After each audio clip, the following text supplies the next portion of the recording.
आप तस्वीरों में भी देख पा रहे होंगे कि कितना ज़्यादा जोश लोगों में यहाँ पर साफ तौर पर दिख रहा है। जोश से लबरेज तमाम लोग नज़र आ रहे हैं और एक तरफ से गाड़ियों को निकाला जा रहा है, दूसरी तरफ से ये कोशिश हो रही है कि आराम से शांति के साथ ये पूरा रोड शो संपन्न हो। जहाँ पर बिजली के खंभे हैं उनके साथ लोगों को खड़ा किया गया है और लोगों को इसीलिए खड़ा किया गया है खंभों के साथ। हाथों में आप देख पाएंगे कि प्लास्टिक के पहने गए हैं ताकि दूर रखा जाए लोगों को इन खंभों से। सिक्योरिटी का पूरा ध्यान रखने की कोशिश लगातार की जा रही है।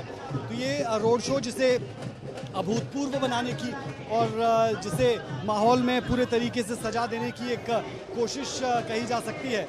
और बीजेपी के तमाम कार्यकर्ता हों या राजनीति के दिग्गज हों, तमाम लोग यहाँ पर इस वक्त डटे हुए हैं और जिस तरीके का ये पूरा माहौल बनता हुआ नज़र यहाँ पर आ रहा है वो अपने आप में ये बताने के लिए काफ़ी है कि इसे भव्य और बड़ा बनाने की एक कोशिश है।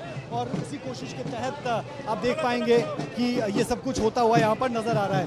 भारी भीड़ है और हम तकरीबन 2 किलोमीटर का पैदल सफ़र तय कर चुके हैं। और इस 2 किलोमीटर के पैदल सफ़र में जो एक बात समझ में आई वो ये कि लोगों में मनोज और सैनी की जोड़ी के लिए उत्साह ज़रूर है और उसी उत्साह के लिए ये तमाम चीज़ें मुकम्मल तौर पर की जा रही है।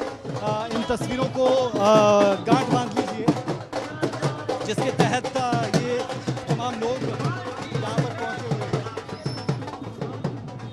और ये तस्वीरें अपने आप में खास है और कुछ और तस्वीरें भी आपको दिखाने की कोशिश करेंगे।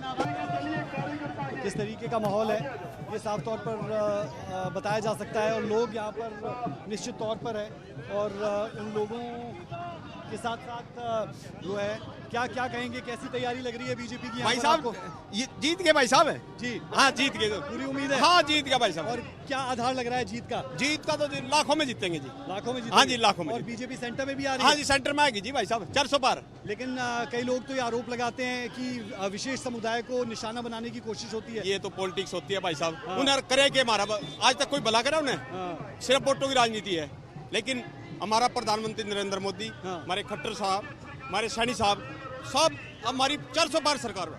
अच्छा हाँ जी, तो आप ये कार्यकर्ता के नाते कह रहे हैं या फिर वाकई में यही स्थिति धरातल पर नजर आती है?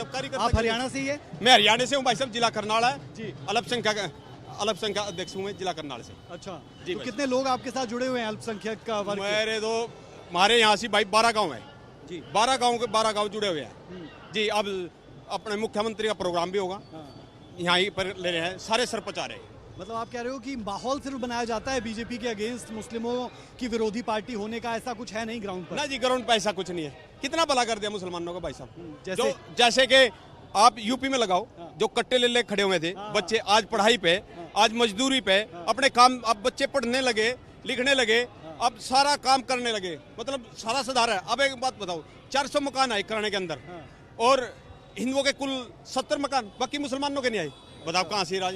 ये सब एक राजनीति है भाई साहब, वोट बटोरने के लिए और कुछ नहीं। और हम दिल से जुड़ रहे हैं और हमारे 12 के 12 गांव हैं, दिल से जुड़ रहे हैं। बिल्कुल। तो ये हमारे साथ है, अपना नाम आप बता दें। मेरा नाम वाजिद अली है। वाजिद अली साहब हमारे को यहाँ पर मिले हैं, अल्पसंख्यक मोर्चा के अध्यक्ष है आप? हाँ जी, जिला अध्यक्ष है करनाल के, और बता रहे हैं कि यहाँ पर काम हुआ है, मुस्लिमों के लिए भी काम हुआ है। सिर्फ एक हवा सी बनाई जाती है जिस हवा के तहत ये कह दिया जाता है कि एंटी मुस्लिम है और इस तरीके का माहौल बनता है, लेकिन धरातल पर ऐसा कुछ नहीं है। ऐसा कुछ नहीं भाई साहब। हमारी सड़कें देखो जाके, हमारी कब्रिस्तानों की 4 दीवारी देखो, और हमारे मनोहर लाल खट्टर ने, सीएम साहब ने हमारे कब्रिस्तानों की भी और मतलब मदरसों का भी इतना अच्छा काम कर रहे हैं भाई साहब, सोच भी नहीं सकते। अच्छा, हाँ जी। और अलग नज़र से तो नहीं देखा जाता जब आप सरकारी कार्यालयों में पहुंचते हैं? कभी कभी तो ये आरोप तक लगाए गए कि जब पंचायतों में ऑनलाइन सब कुछ कर दिया जाएगा तो किसी और को ही चीज़ें दे दी जाएगी। उस तरह से तो कुछ नहीं होता, या होता है? आप बताएं। मैं बताता हूँ भाई साहब, ये सिर्फ उनकी पॉलिटिक्स है। कुछ कांग्रेस के आदमी हैं जो ये अफवाह फैलाते हैं, ऐसा कुछ नहीं है। इसमें जो भी जुड़ेगा इनसे मिल के देखो जी, कांग्रेस में तो कुछ भी प्यार नहीं मिलता। मैं कांग्रेस में रहा भाई साहब, 15-20 साल रहा जी। इसमें प्यार मिलता है और इसमें इतनी इज्जत हमने कांग्रेस में तो मिलती है जितनी इज्जत इसमें मिलती है। 9.5 साल में सीएम मनोहर लाल जब उस वक्त थे तत्कालीन, अब तो पूर्व हैं, उस दौरान किस तरीके का माहौल दिखा? उस तरीके का काले उस तरीके का माहौल भाई साहब मैं कह रहा हूँ, अब पता लग जाएगा। पब्लिक सब जुड़ गई है, सब साथी, और हमारा समाज भी जुड़ गया है। काफी आधे से ज्यादा समाज हमारा जुड़ गया है। आपका कौन सा गांव है जो 12 गांव आप बात कर रहे हैं, वहां पर मुस्लिम समुदाय है, अल्पसंख्यक है, कितना वोट वहां से बीजेपी को आता हुआ नजर आएगा? कौन सी जगह है, सब कुछ बता दें। हमारे गांव में मुंडीगढ़ी गांव है जी, बलेडा है, राणा माजरा है, गड्डी है, जलालपुर है, बेसकवाली गड्डी है, ये सारे गांव हैं। मतलब जीत के चलेंगे। आपको भी लग रहा है जीतेगी बीजेपी? जी जरूर जीतेंगे। और क्यों लग रहा है आपको भी? इनसे तो मैंने पूछा, लेकिन आपका भी नहीं जी, माहौल से या सारी चीज़ों से ही पता है जी, बीजेपी ने काम भी बहुत कर रखा है जी इधर। बहुत शानदार। तो आपके साथ मुलाकात भी होती रहेगी, बहुत अच्छा लगा बात करके। एक मरतबा फिर से रोड शो की तरफ चलेंगे।